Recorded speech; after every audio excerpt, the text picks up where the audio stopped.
Ayan, magandang umaga uli sa ating lahat. Ayan, bali yan yung ating PPR.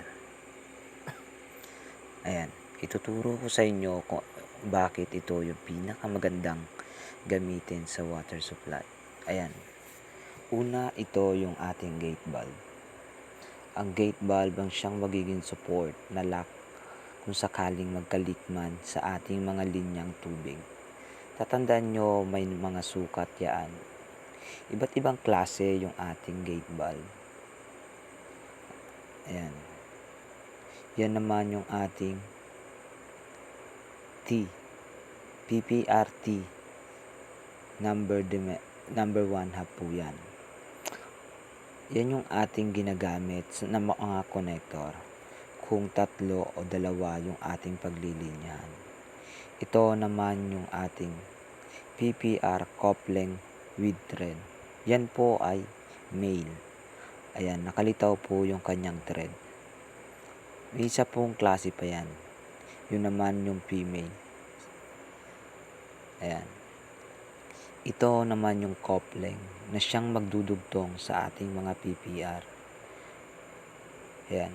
Number 1 half din po yan, pero meron po yan 3/4, number 1 at number 2.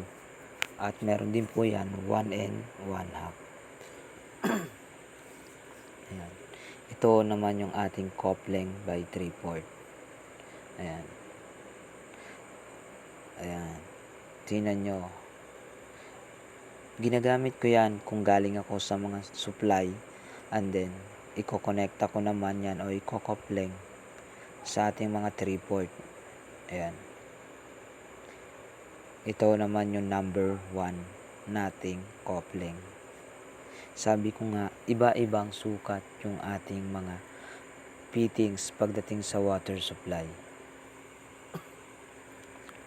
Ayan.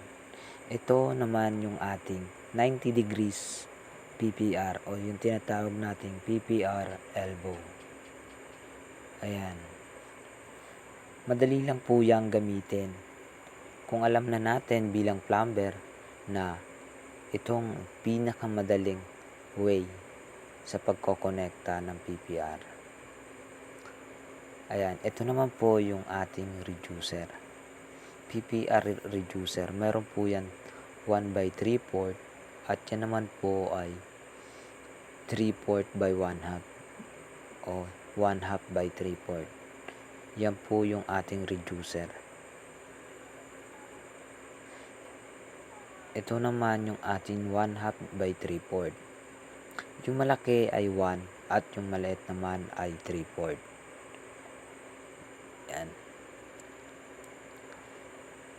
Yan, sa isang part na to ay pinakita ko nga sa inyo yung coupling with thread male. Ito naman yung female, yung hindi po nakalabas yung ating thread. Yan po yung female, babae po yan. Coupling din po ang tawag dyan. PPR coupling with thread, female. Ayan. Ayan. Diba? Ito naman yung ating 90 degrees elbow, PPR elbow. Ito po ay may sukat na 1 half o demedya kung tawagin. Yung klase po dyan ay iba-ibang klase naman po sa mga ginagamit dyan. Mas maganda pong gamitin yung kulay gray. Ito naman yung 3/4.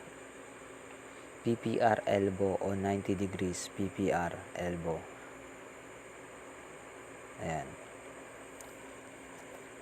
3/4 po yung sukat nun. Ito naman yung isang klase pa ng PPR elbow with thread. Ang tawag po dyan ay PPR elbow with thread. Dimedya rin po yan. Ayan. Yan po yung ginagamit natin kung mababaw lang yung baon sa pader. Ayan. Ito naman yung 3. Number 1 po yan. Yan po yung ating T. Number 1. Ito naman yung po yung 3/4 na T.